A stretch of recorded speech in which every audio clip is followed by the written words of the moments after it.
Olá, eu sou Mônica Bergamo e este é o programa Ponto a Ponto. Junto comigo está o cientista político Antônio Lavareda. Aqui no Ponto a Ponto, semanalmente selecionamos dados de algumas das principais pesquisas de opinião para nos ajudarem a discutir política no Brasil e no mundo. E para falar sobre os desafios políticos e de combate ao terrorismo do novo governo francês, nós recebemos no Ponto a Ponto o historiador e cientista político Luiz Felipe de Alencastro, ele que foi professor titular da Cátedra de História do Brasil da Universidade de Paris, Sorbonne, e é professor da Escola de Economia da FGV, aqui no Brasil. Bem-vindo, professor, ao nosso programa. Então vamos falar da França. Novo governo francês, uma renovação completa da Assembleia Nacional lá, uma renovação muito grande, parece que mais da metade não tinham sequer nunca ocupado cargos públicos eletivos. Isso. Por um outro lado, ao mesmo tempo, a gente teve uma abstenção para essa votação legislativa de 57%. Então, são coisas que estão convivendo, algo que parece uma renovação, algo que poderia, para quem está longe, parecer um entusiasmo de mudança, convivendo com essa abstenção, que eu não sei se para os padrões da França ela é normal ou, pelo que eu entendi, o próprio presidente Macron considerou alta, né, essa abstenção.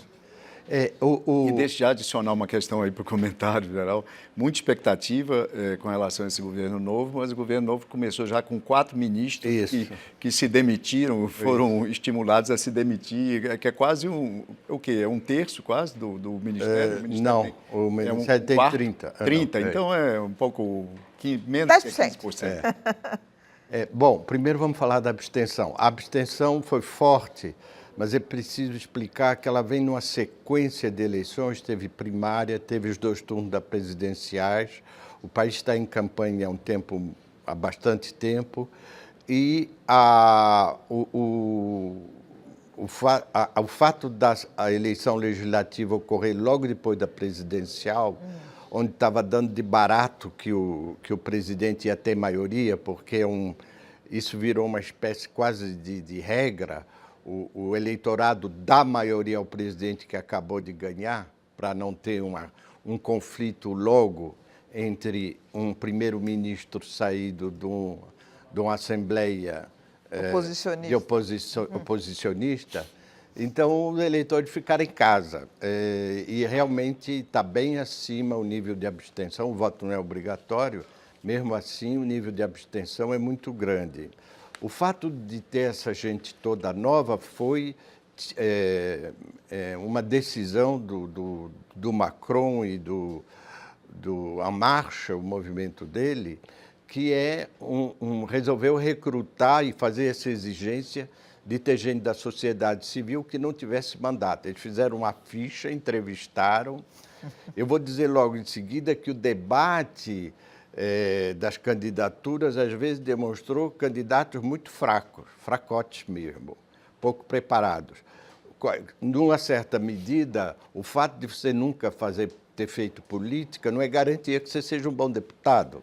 Você tem lá dezenas de pessoas inexperientes, inclusive no trâmite, no procedimento de votação, essa coisa toda, que podem facilmente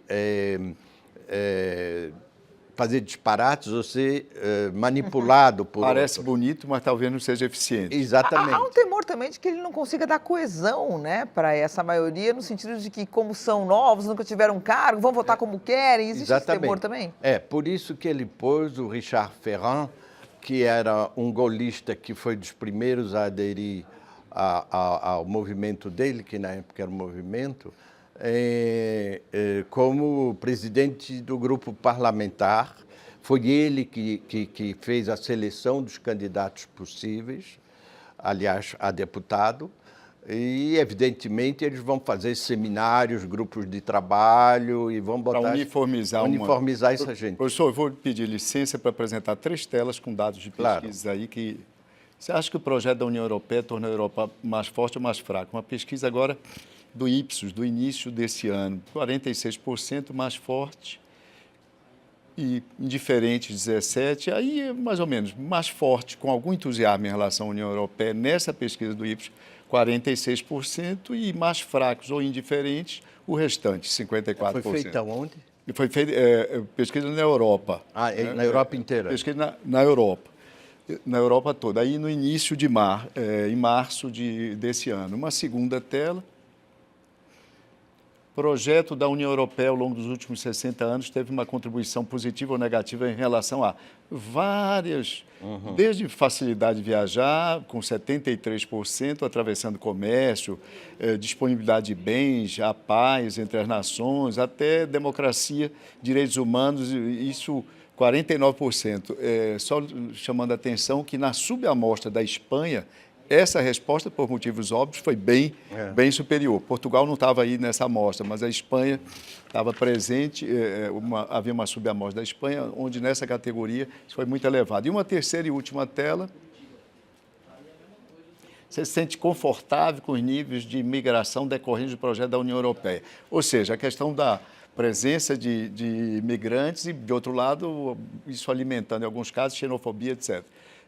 Muito positivo no caso da Espanha, 34%, ou seja, um pouco mais apenas do que um terço da população, até isso sendo reduzido, 27% na Grã-Bretanha, 21% na Suécia.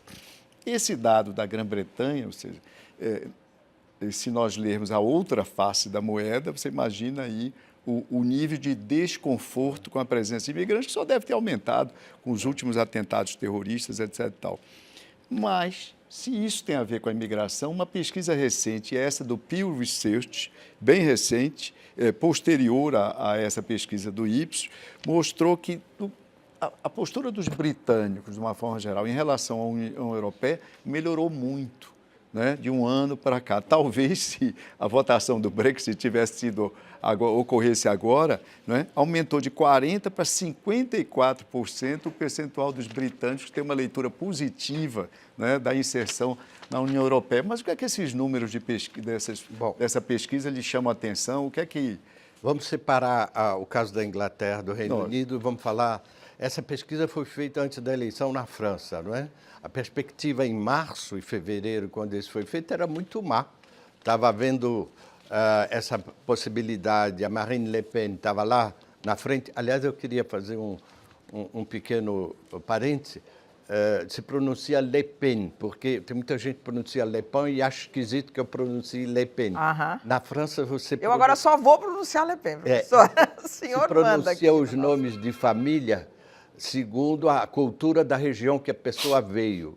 E ela é da Bretanha, o pai dela, a família. E os bretões têm uma língua totalmente diferente, não é uma língua latina, então é Le Pen. Bom, como Roland Garros, como, enfim, que é também provençal lá, e essa Combendit. Bom, enfim, o fato é que achava-se que ela ia ganhar a eleição, ou ela estava muito perto, ou ela ia ter uma bancada de deputados importantes, ela não, o Front National, que é o partido dela.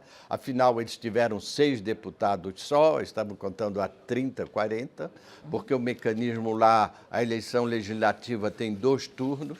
E é distrital, não é, professor? É distrital. Então, quer dizer, ela teve 34%, né, para presidente, e só 5 parlamentares, embora a votação para a Frente Nacional, os eleitores que foram votar nos parlamentares tenha sido maior do que esses 5, né? Claro. Então, é uma distorção do sistema. É uma distorção, né, que vem da legislação eleitoral, porque tem 2 turnos no distrito. Então, todo candidato que tiver acima de 12,5% vai para o segundo turno. Quando tem 3 e um é o candidato dela, de extrema-direita, do Front Nacional, perde, porque os 2, o golista e o de socialista, o de direita republicana e o de esquerda, se unem para votar no mais bem posicionado. Esse sistema é um aniquilador de minorias. Aniquilador de minoria extrema, não é? Porque se chama Frente Republicana, é uma coisa que tem desde o pós-guerra. E o fato é que a eleição do Macron mudou esse astral ruim com a Europa.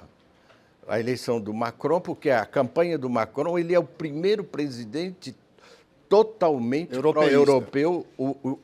Não é como o Giscard d'Estaing também era, mas o Giscard d'Estaing faz parte da geração que combateu na guerra. Então, eles eram, na Segunda Guerra, eles eram pró-europeus, Mitterrand, Helmut Schmidt, do tempo dele, o Kohl não combateu, ele tinha 14 anos, mas enfim, ele viu a desgraceira, ou De Gaulle e o Adenauer, que lançaram o processo, e mesmo os fundadores antes, eles tinham a ideia de que a Europa devia ser uma região de paz, era para proteger a Europa. O Macron faz parte da geração que nem ouviu falar de guerra, e a Europa é para proteger, para ficar rico, para dar certo. Então, é um projeto, é uma campanha totalmente aberta. Quando, no dia da festa da vitória dele, foi no Louvre, porque em Paris tudo é muito simbólico. A esquerda faz manifestação na Bastilha, na Praça da Bastilha, e a direita faz no Champs-Élysées ou no Trocadéro. Ele ficou no meio dos dois já, ficou no Louvre. E o hino que tocou é o hino à Alegria, da Nona Sinfonia de Beethoven, que é o hino oficial da União Europeia. Só tinha bandeira da União Europeia, a Marseillaise só foi cantada no fim, aliás, a extrema-direita ficou furiosa, só tocou no fim. Então, e a maioria parlamentar sólida que ele tem, é um governo totalmente pró-europeu. Virou o jogo, virou o jogo. Essa questão de imigração, ele é muito mais aberto do que qualquer outro candidato gaullista ou mesmo socialista, era na França, para não falar da Le Pen. E aí, o outro tópico, agora vou falar... Dizer que os 60 anos da Europa não contribuíram para a democracia e os direitos humanos, você me perdoe, mas eu vou falar, é uma grande estupidez, porque a União Europeia assegurou a transição para a democracia da Grécia, do Portugal, da Espanha, de todos os países da Europa de leste, inclusive da Alemanha Oriental, que saiu da ditadura nazista para ir para a ditadura comunista. Os caras não sabiam assinar um cheque, não sabiam pagar imposto de renda, não sabiam nada. Teve que ensinar a eles tudo. Não só o que é a democracia, votar, ter partido diferente, mas abrir um comércio, abrir uma padaria e esse tipo de coisa. E, então, o trunfo da Europa é muito grande. Eu vou falar em seguida do Reino Unido. O senhor disse que ia falar do Reino Unido, vamos seguir então com a sua colocação. O Reino Unido, quer dizer, foi um tal tiro no pé esse negócio do Brexit, porque referendo é uma coisa que não funciona direito em países de tradição parlamentar, países parlamentaristas, sobretudo. Ele não funcionou também na Colômbia, por exemplo. De repente, são questões complexas no acordo de paz. E houve uma grande abstenção dos jovens, que eram pró-europeus, mas não foram votar. Estou falando do referendo. No dia seguinte, foram para a rua manifestar, mas o leite já estava derramado, não é? E agora, cada semana, aparece um pepino novo. E essa pesquisa mostrou, inclusive, uma mudança da opinião pública. Exatamente. Então, eles estão assustados, porque, por exemplo, já está faltando mão de obra para colheita lá e tal, de trabalho de obra rural. As pessoas estão com medo do racismo e da hostilidade a estrangeiros. Outro dia, vou dar 2 exemplos. O Japão, o Ministério do Exterior do Japão, disse, olha aí, a gente investiu aí nos últimos anos e criou 450 mil empregos no Reino Unido na perspectiva de vocês continuarem na União Europeia. Se vocês vão sair, a gente vai reconsiderar isso. Aliás, as nossas empresas estão inquietas, porque esse clima anti-estrangeiro, os executivos quadros não querem ir para lá agora. Então, todo dia tem um pepino novo e eles estão vendo, ninguém sabe até onde isso vai. Eles vão começar a negociação oficialmente a semana passada. Tem 3 pontos encrencados de saída. Tem um estorno que o Reino Unido tem que pagar para a União Europeia, de empréstimo que a União Europeia fez, de aposentadoria de funcionário britânico em Bruxelas. E os europeus dizem que é 60 a 100 bi de euros. Os britânicos nem pensar, primeiro problema. Segundo, como fica a fronteira entre a Irlanda e o Ulster, a Irlanda do Norte, que ali vai ter, de novo, uma barreira e já está integrada, fazem parte da União Europeia os 2 lados. Certo. Aquilo vai desequilibrar uma zona que, durante 40, 50 anos, teve guerra civil. Certo. Em seguida, tem um problema de como ficam os direitos dos 3 milhões de europeus que moram na União Europeia e de 1 milhão de cidadãos da União Europeia que moram no Reino Unido. Moram no Reino Unido. Na linha do que o professor está comentando, a fala recente da rainha ao parlamento, quando ela faz referência a essa questão da saída, ela quase que expressa o desejo, uma intenção de sair continuando. Pois é.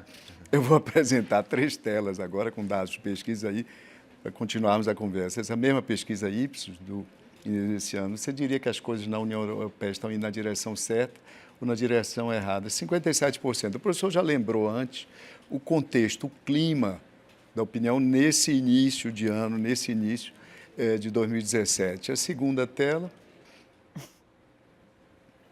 países onde a população acredita que o efeito da crise econômica piorou com a União Europeia. Então, na Itália, 50% acham que piorou a crise por conta do pertencimento da integração com a União Europeia. França e Bélgica, 48%, mesmo percentual, 45% na Espanha. Suécia e Grã-Bretanha, menos, 29%. E a Alemanha também no mesmo patamar. E uma última tela, terceira. As regras da União Europeia são feitas para dar vantagem aos ricos e poderosos. A adesão a esse tipo... Bélgica 61, Espanha 55, França 54, Itália 54, Hungria 47. Como o professor sabe, esse tipo de questão, né, que polariza com ricos e poderosos, o nível de concordância, o potencial de concordância é muito elevado. Isso para quaisquer países e quaisquer regras, de uma forma geral. A resposta vai ser essa. Mas, professor, qual é a sua expectativa concreta sobre o governo Macron? Vou fazer uma rápida consideração.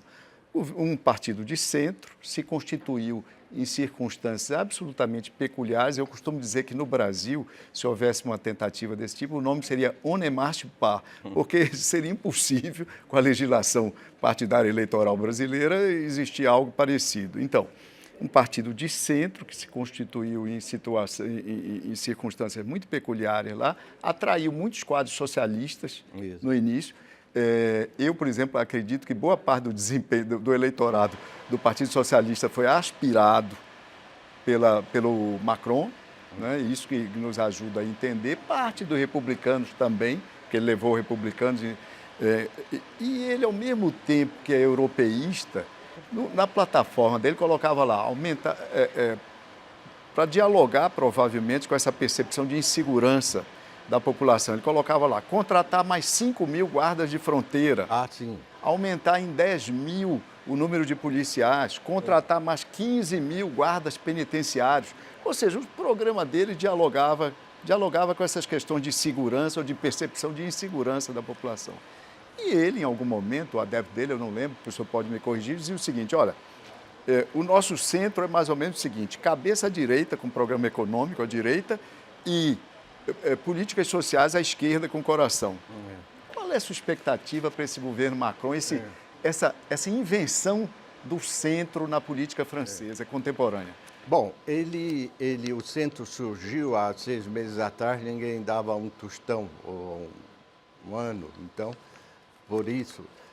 Ele surgiu porque o governo Hollande foi péssimo e houve várias traições de primeiro-ministros e de ministros que impossibilitaram a própria candidatura do Hollande à reeleição, e o governo Hollande já vinha de derrota em derrota. Aliás, esse é um ponto que deve ser chamado a atenção, que se junta ao que a gente falou sobre a inexperiência dos deputados do Macron. O fato é que ele só ganhou a legislativa. Ele não tem maioria nas regiões francesas, nas prefeituras. O Hollande tinha sido eleito em 2012 na sequência de uma vitória socialista, de vitórias socialistas, e no fim você ganha presidencial. Ele não tem maioria no Senado, embora o Senado não conte muita coisa na França, porque é eleito por vereador, é voto indireto. Mas, enfim, ele precisa ganhar o controle das regiões, essa coisa toda. Então, tem problema aí pela frente. Ele, na realidade, teve muita sorte, porque o candidato golista que estava com a eleição ganha foi pego nessa embrulhada de favorecimento, nepotismo. Os 4 ministros que saíram do centro, aliás, ele tem uma sorte danada, mas, como diz o outro, é preciso ter preparado para dar sorte, né? Ele era muito preparado, ele fez uma escola de elite, que é uma escola de meritocracia, uma escola pública, a ENA, que é a grande escola da administração, a Escola Nacional de Administração, que foi aberta no pós-guerra pelo de Gaulle e pelo Partido Comunista. É interessante, porque queriam... O Partido Comunista tinha metade do governo na libertação da França. O primeiro-ministro era o de Gaulle e o vice-primeiro-ministro era Maurice Thorez, que era o secretário-geral do PC. Eles criaram essa escola para acabar com a aristocracia, aquela burocracia incrustada no poder.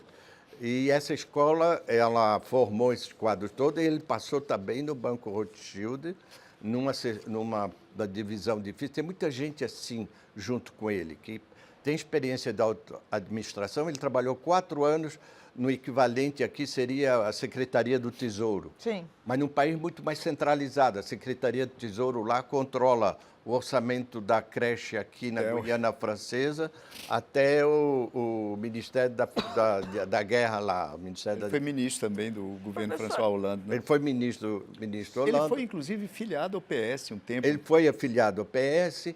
Ele é um intelectual autêntico, ele ficou até 2012, já era um banqueiro rico, porque ele ganhou dinheiro nessa operação, no comitê de redação de uma revista Esprit, que é uma revista de cristão de esquerda, protestante e católico, onde ele escrevia. A reunião de redação dessa revista é um prazer pessoal, mas não dá nada, nem dá reputação no caso dessa revista, porque não é das revistas principais. Então, ele é uma pessoa... É uma espécie de uma Piauí ou uma coisa assim. Mais engajada até. O filósofo que ele era ligado é o Paul Ricoeur, que foi reitor em Nanterre, que é um humanista também. Enfim, então ele tem essa formação toda, mas o fato é que ele vem dificuldade pela frente aí. Você acha que ele consegue fazer a reforma trabalhista, por exemplo, que é uma das propostas dele? A reforma trabalhista, isso vai ser retomada, ele já tinha tentado antes. Ele tem a coisa da segurança, eu vou voltar a esse ponto, mas a coisa da segurança da União Europeia é importante, porque não há nada de contradição nisso. Os europeus precisam proteger as fronteiras. Está entrando centenas de milhares de pessoas em vagas de todo canto. Veja bem, tem o Estatuto de Refugiado. Refugiado é uma coisa que o presidente Temer confundiu de saída no primeiro discurso dele da ONU. Todo refugiado é um migrante, mas nem todo migrante é refugiado. Claro, claro. Porque entra gente de todo tipo. Refugiado é um estatuto particular. No Brasil só tem 8 mil, não tem 80 mil, como ele disse. Os haitianos não são refugiados, porque tem o mesmo estatuto, o mesmo direito de trabalho. Isso é uma coisa que tem que ser administrada, porque tem um circuito aí de imigrante econômico, gente pobre da Argélia, do Marrocos, da Tunísia, que pega um barco, vai até a Turquia, se mistura com refugiado sírio, entra na Grécia, e naquelas dezenas de ilhas lá, que é difícil de controlar, e aí pede estatuto de refugiado, porque se eles fossem direto pedir emprego, eles nem conseguiam entrar. Então é um problema grave. E a Europa agora, pela primeira vez desde que foi criada no Tratado de Roma em 57, votou um orçamento militar para ter um exército próprio. Isso é muito importante na independência europeia. Professor, nós vamos começar logo com uma única tela nesse terceiro bloco. Você apoia ou se opõe à seguinte ideia, mesmo a pesquisa Ipsos: os países da União Europeia deveriam cooperar mais para reduzir a imigração ilegal que vem de fora do continente. Apoiam fortemente 65%, 66%, 2/3. Eles têm disposição, o que é mais ou menos compreensível. Ou seja, migração ilegal. Então, qualquer coisa ilegal... o professor pode comentar isso, mas a Mônica deixou uma questão do outro bloco, que era a sua visão, a sua percepção sobre a factibilidade do encaminhamento pelo presidente Macron da aprovação de uma reforma trabalhista. E eu queria acrescentar, pegando uma carona, a questão de uma certa reforma política que ele traz, ou traços de uma reforma política, pelo menos tocando na estrutura do Estado, a proposta de demissão de 120 mil funcionários públicos, e a outra questão, a redução do tamanho da Assembleia Nacional. que seriam coisas, poderão vir a ser coisas significativas. Bom, a questão, essa tabela completa um pouco o que a gente estava dizendo. A imigração ilegal é complicado em qualquer país, não é? Isso você, sobretudo quando você tem fronteira aberta, você tem ideia, a Tunísia, da costa da Tunísia, do Golfo de Tunísia, dá para ir praticamente a nado até a ilha de Lampedusa, que é território europeu. Ceuta e Melilla são territórios da Espanha, encravado no Marrocos. Quer dizer, há muita zona fronteiriça e aí há um boom demográfico no continente africano, na juventude. Tem muito problema pela frente, muito mais grave do que agora, porque esse negócio do aquecimento planetário vai botar muita gente na estrada, em vários lugares do mundo, na Índia, porque vai ter zona inundada, em outros lugares vai ter seca, e esse troço todo. E isso, o lugar mais perto para ir é sempre a Europa. Então, esse sentimento da imigração ilegal, como você disse, nesse circuito da imigração, houve casos, agora não é o caso tanto, porque os atentados têm vindo de gente residente de nacionalidade britânica, francesa, eventualmente de origem estrangeira, mas eles são cidadãos europeus. Uhum. Mas, enfim, houve essa paranoia toda e isso, quer dizer, praticamente em Londres teve 3 atentados graves em 3 meses. Não é? Uhum. Em Paris, no dia da eleição, atentado, teve outra semana passada no Champs-Élysées, uma tentativa. É um problema, a gente sente essa tensão nas pessoas, nas famílias e tudo. Então, há uma questão bastante complexa. Ao mesmo tempo, aí volta a questão trabalhista. A questão trabalhista tem dois problemas. Tem um problema da questão trabalhista no nível europeu, que o Macron quer reformar, porque tem um estatuto de trabalhador destacado. Então, a sua firma ganha uma concorrência da România. Romênia ou România? O senhor é que sabe, só que ensina a gente. Romênia. Romênia, nós falamos aqui. Porque a França é România. Então, você ganha a Romênia. A sua firma ganha uma concorrência para fazer um prédio, uma estrada lá. Ela manda operário lá da Romênia para lá. Só que o salário é 10 vezes, o salário mínimo é 10 vezes menor na Romênia. Então, em princípio, pode ficar até 2 anos, mas isso virou uma coisa meio... Houve abuso e passou do limite. Então, é considerado uma espécie de dumping social. Uhum. Você tem salário baixo seu, você joga os seus trabalhadores lá, sua empresa ganha toda a concorrência. Claro. E o Macron quer limitar o tempo que esses trabalhadores destacados possam ficar no país. A outra coisa, quando o chofer de caminhão vem de um país qualquer e entra na França ou na Alemanha, tem um limite de tempo que ele pode dirigir. Então, ele tem que seguir a regra do país e da União Europeia, não a regra do país dele. Entende? Porque a diferença é muito grande. Num país você pode trabalhar 4 horas seguidas ou 5. O chofer de caminhão tem que fazer pausa, isso tem um controle estrito lá.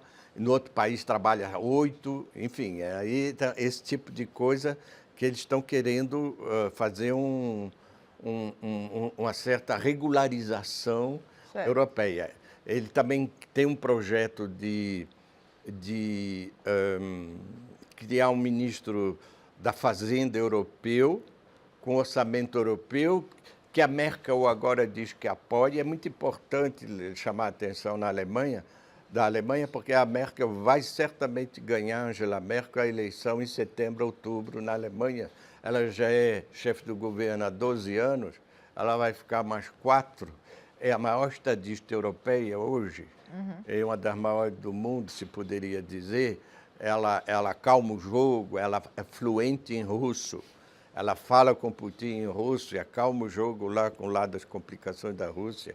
E sobretudo agora que os Estados Unidos estão, para falar de uma linguagem mais mais voluntária, assim, estão puxando o carro e das relações internacionais, o Trump estão se desengajando, o Trump não quis se comprometer com a defesa mútua na Europa, a OTAN ficou meio abalada, então tem essa coisa toda internacional que é muito importante esse entendimento agora de dois pró-europeus totais, a Merkel e o Macron, isso vai tocar.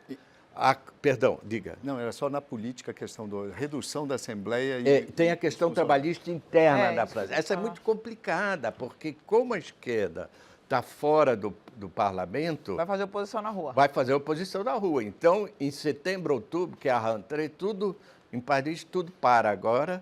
Em setembro, outubro, começam as aulas, se distribui os prêmios literários, as óperas e os cinemas que fazem as estreias e as greves começam. Então, ele vai bater de frente. E a ideia dos franceses sobre a greve, inclusive da direita, não só que a greve é legítima, mas é preciso haver a greve para saber a relação de força antes de negociar. Certo. Lá a tradição é fazer a greve antes de negociar. Começa pela greve. Começa pela greve. Se você põe 500 mil pessoas na rua, é uma coisa. A sua agenda cresce. Se você põe 50 mil, o cara vai em cima na negociação. Claro. Patronato. O senhor acha que eles conseguem colocar?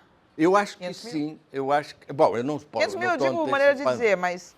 eu acho que sim, é uma tradição forte de manifestação, tudo é muito centralizado. Se você paralisa os transportes públicos, é complicado fazer greve também, porque você tem que paralisar o transporte público, mas organizar a vinda de manifestantes para Paris. E o contraponto da não representação parlamentar é um bom ponto. É isso, é um movimento social. Se não consegue parar o transporte público, a greve não tem o mesmo sucesso, não, né? Não. Porque é algo que se fala muito aqui, mas aqui foi só o transporte, pararam porque parou o transporte público. Na verdade, qualquer país do mundo para o transporte público para ter sucesso na greve. Professor, temos que chegar ao fim. Redução da Assembleia e demissão de funcionários. Isso é muito mais complicado. Assim, e a reforma... E é isso. Chegando ao fim. Então, vamos lá, professor. Isso. Não, podemos falar sobre mais essa questão. É muito complicado, porque isso, como diz o outro, atinge direito adquirido. Os deputados, eles não conseguiram nem dar o poder que eles queriam para as assembleias regionais. É ainda o parlamento em Paris, porque na França pode haver acumulação de mandato. Você é prefeito e deputado. Chirac foi isso. Chirac era foi prefeito de Paris. Então, é muito centralizado em Paris. Você, se é prefeito de uma grande cidade, você não é deputado, você não tem prestígio. Claro. Então, é uma coisa que eles estão também tentando regulamentar. O senhor concorda, então, que sem reforma trabalhista, sem redução da Assembleia, sem demissão de funcionário público, o governo Macron pode ser exitoso, mas não tão charmoso quanto pensado na perspectiva daqui do Brasil? Não, eu acho que ele pode fazer uma estratégia de 2 mandatos. Ele tem 39 anos, poxa.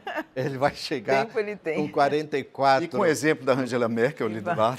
Mas ela está com 61, ela vai longe também. Professor, infelizmente chegamos ao fim do programa. Queria agradecer muito a sua presença aqui no Ponto a Ponto. Obrigado a vocês. Obrigado pela presença. Entre em contato com a gente pelo e-mail pontoaponto@band.com.br, pelo Twitter @pontoapontonews, ou acesse nossa página no Facebook. Muito obrigado pela audiência e até a semana que vem. E você pode rever o programa de hoje e todos os que já foram ao ar no site www.bandnewstv.com.br. Muito obrigada pela companhia e até o próximo Ponto a Ponto.